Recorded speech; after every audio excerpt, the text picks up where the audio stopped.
Guys, I have reason to believe that Thanos is real. I saw him outside in the clouds, and he had his Infinity Gauntlets on. He was about to snap. He had all the Infinity Stones. I need to call Ant-Man to go inside his butthole or something because we are collect. As you can tell from that stupid fake thing that I just did, I'm just doing something for this particular video. What's up guys, it's Tyler Prime, and welcome back to Scary Siren Fridays. This one is titled, Top 10 Creepypastas That Came True. Now if you're one of those kids, or idiots, that think creepypastas, stories, fictional characters, original characters,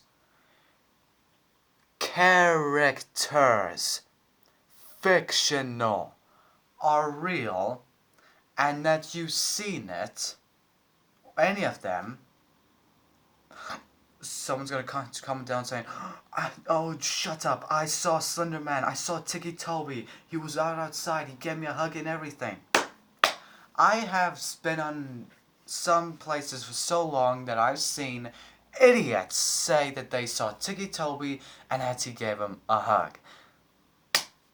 Because a killer, K-I-L-L-E-R, hopefully I spelled that right, I don't know, I'm stupid sometimes, will give you a hug. Yeah, because you definitely won't get stabbed in the stomach. So without further ado, let's see how this list goes. Hello everyone, how are you all? I'm really excited for this video because it's unique. Now I'm going to tell you why. Most of the things we do on this channel are either creepy fiction or like creepy facts. It's usually one or the other. This video will bring those two worlds together. Creepypastas are stories that are often spread online in order to scare people, but sometimes they do more than that. Sometimes creepypastas foreshadow events to come, or in some cases they even inspire horrifying crimes. Well, yeah, I guess the Slender Man incident from 2014, or was it 2012? I don't know, it's one of the two. From back then was inspired, or it started a thing, but yeah, other than that, there's no such thing as creepypastas in real life. Like that Belle Daphne creepypasta I watched the other night. Ugh. Here are 10 notable ones. My name is Danny Burke. I hope you're all ready. Oh yes, it's about Daphne creepypastas that came true. Starting off at number 10 now, we have the Slender Man stabbings. This is perhaps the most famous one on our whole list. It made headlines across America and beyond. Slender Man is a creepypasta dating back to 2009 about a tall, thin man with a featureless face and head. He wears a suit and stalks children in the woods. Over the years, it's inspired spin-off stories and artwork, but it also inspired something. It inspired a movie that isn't really about the stabbings for some odd reason.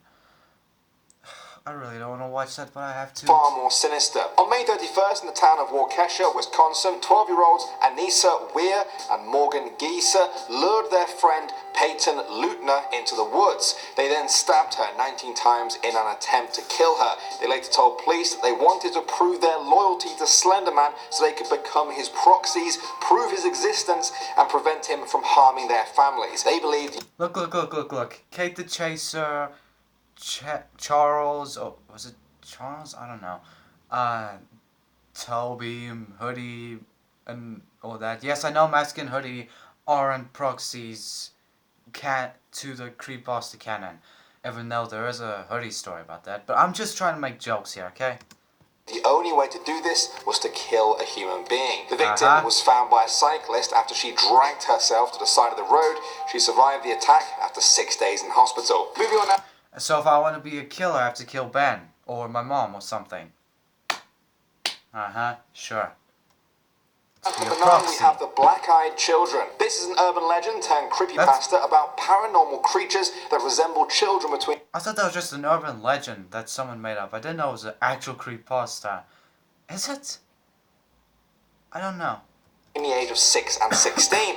They have pale skin and black eyes, and they lure people in by posing as hitchhikers or panhandlers. The origin came from Texas reporter Brian Bethel, who first described an encounter with two black-eyed children in Texas in 1996. Since then, it became nothing more than an urban legend or even just a creepypasta. In 2014, though, things seemed to step up a level when a paper in the UK ran stories about alleged sightings of black-eyed children. They revolved around sightings near a haunted pub in Staffordshire. Moving on out to number 8, we have Laughing Jack. In 20... Oh, this should be good. This should be good.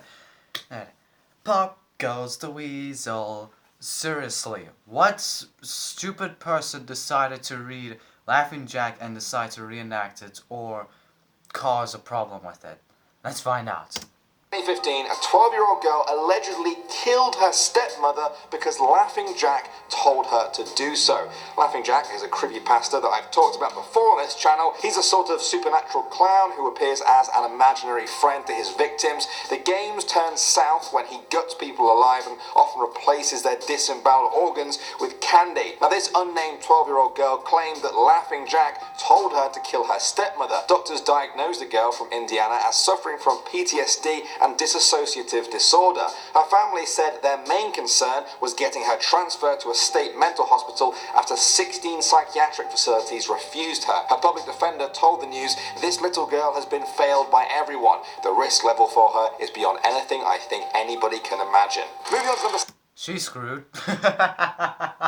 If she's actually seen Laughing Jack, she is screwed. 7 now, we have Facebook from Beyond the Grave. There's no way some of these are creepypastas. Come on, man. Some of you guys may have heard about a very scary creepypasta that came from Reddit. It was titled, "My Dead Girlfriend Keeps Messaging Me on Facebook.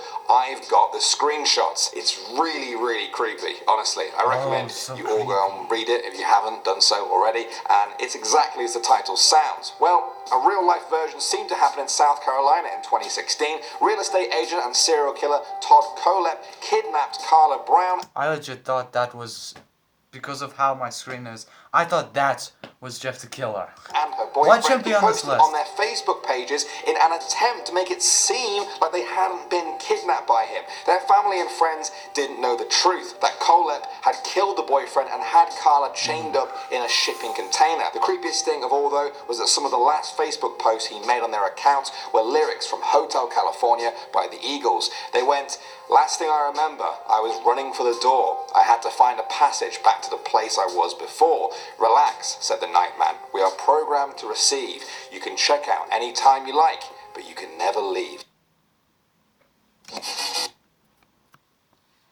Alright now guys, moving on to number 6, we have Slenderman 2. That's the name I'm giving to this second Slenderman inspired story in our video. In 2014, there was a story about a mother from Ohio who was stabbed by her 13-year-old daughter in the kitchen of their family home. She claimed her daughter assaulted her after she became obsessed with Slenderman. She told her local news station, "I came home one night from work and she was in the kitchen waiting for me and she was wearing a mask, a white mask." The mother suffered multiple injuries, including a puncture wound on her back. She also said her daughter was someone else during that attack. Moving on now.